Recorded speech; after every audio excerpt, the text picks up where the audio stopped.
Mga idol at kabayan, breaking news! Department of National Defense ng Pilipinas nagbabala sa China. Huwag na huwag magkakamali ang China na atakihin at saktan ang mga Pilipino sa Pag-asa Island. Dahil kapag nagkataon, ito ang sagot ng Ministro ng Depensa ng Pilipinas. Dudugo ilong nila kung subukan nila. Senator Zubiri sa kanyang pagpunta sa Pag-asa Island, sinabi nito sa China na lumayas kayo. Ang Pag-asa Island ay teritoryo ng Pilipinas. Gusto ko lang pong sabihin kung nakikinig po sila.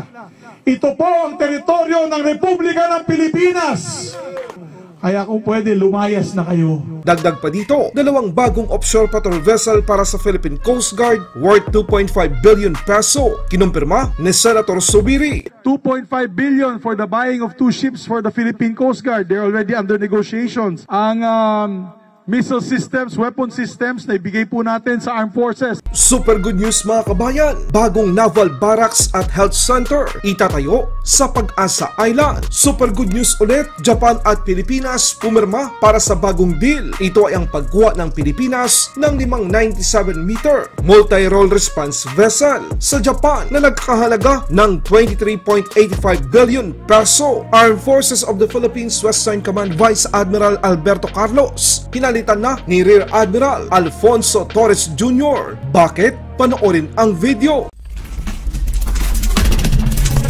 Bagong Naval Barracks at Rural Health Center itatayo sa Pag-asa Island. Ang groundbreaking ceremony ay sinaksihan ni Department of National Defense Secretary Gibo Teodoro at mga senador ng Pilipinas sa pangunguna ni Senator Zubiri. Makikita natin ang mga bagong infrastruktura na kasalukuyang namamayagpa sa pinakamalayong nasasakupan ng Pilipinas sa Kalayaan Island Group. Ang Pag-asa Island ang isa sa tagapagtanggol ng West Philippine Sea. Department of National Defense Secretary Gibo Teodoro hindi nasisindak sa China nang tinanong ng mga reporter kung sakaling umatake ang China at saktan ang mga Pilipino sa Pag-asa Island, nagbabala ang kalihim ng depensa ng Pilipinas. Dudugo ilong nila kung subukan nila. Sa tingin ko po safe sila because no right-thinking nation will attack civilians. Kailangan po natin ng civilian dito because this is for them. This is not just purely for military purposes. Ang beneficiary nito ay civilians. Ang resources, ating undersea and subsea resources para sa inyong lahat. Ipinaliwanag din ni Secretary Gibo kung bakit dapat ipaglaban natin ang West Philippine Sea at gaano kahalaga ang mga nakatagong yaman dito para sa Pilipinas at sa mga Pilipino. Because of the growing population ng Pilipino, kailangan po ng mga future generations ng Pilipino ang mga resources dito sa West Philippine Sea.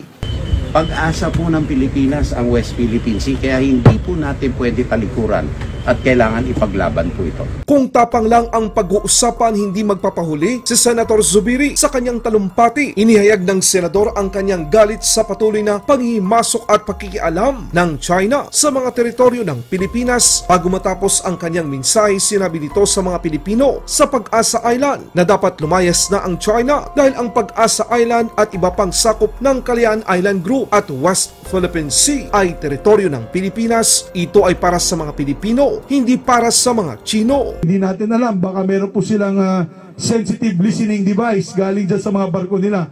Gusto ko lang pong sabihin kung nakikinig po sila.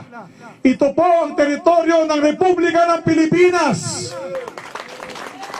Hindi po inyo ito. Ito po ay teritoryo ng Republika ng Pilipinas. Bago pa dumating ang si Magellan, atin na po ito. Kaya kung pwede, lumayas na kayo. And so, again, Secretary Teodoro, to the men and women of the Armed Forces and the Coast Guard, we are here today to show proof that we mean what we say in our support to our sovereignty and to our support to our men and women that are watching the outer shores of the Philippines. Maliban pa dito mga kabayan, upang ipakita na hindi lamang puro salita ang Senado, kinumpirma ng senador na meron ng pondo na nagkakahalaga ng 2.5 billion peso para sa Philippine Coast Guard upang makakuha ng 2 o mahigit pang mga offshore patrol vessel. Ang kagandahan dito mga kabayan, dahil ang mga barkong ito ay dito rin gagawin sa Pilipinas, double impact ito sa atin dahil magbibigay ito ng trabaho at seguridad sa mga Pilipino. 2.5 billion for the buying of 2 ships for the Philippine Coast Guard. They're already under negotiations. Ang missile systems, weapon systems na ibigay po natin sa armed forces. Parang lahat kahit sa ngayon na nagsasalita tayo, mukhang nakikinig na sila. So binabati din natin sila at sinasabi nating Pilipinas ito. Ang importante dito, hindi tayo nagpapalupig. Ang importante dito, buo ang suporta ng bawat isa sa atin at mali ang China sa kanilang mga narratives na nagkakawatak-watak ang mga Pilipino. So Chinese Coast Guard and one People's Liberation. And also we have one Philippine ship, one Philippine. Normal. Nakatutok na ako sa Chinese. Always. Yan na sa atin yan. Yes, Hindi ko mabasa eh. Case Cabra. Case 1, 2. So that's our Coast Guard.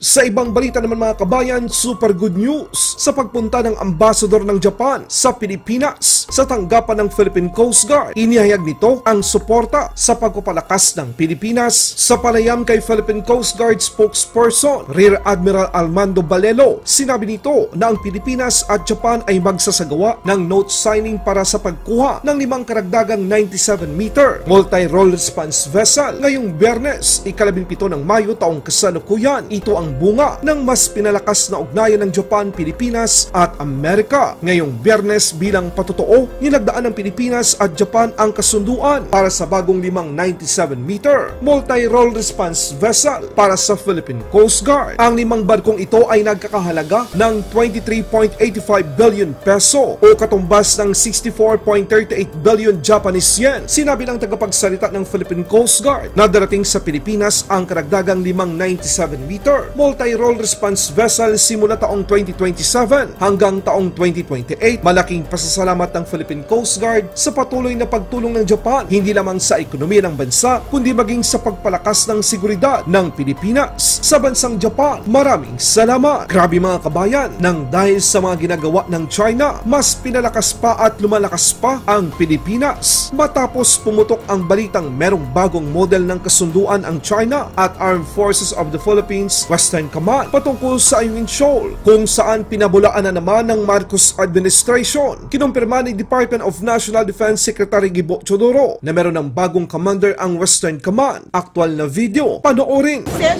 in your speech, sir, newly designated Westcom, why the sudden change of leadership? Well, that's an administrative decision ng Armed Forces of the Philippines. There's a leadership change not only here but in several commands.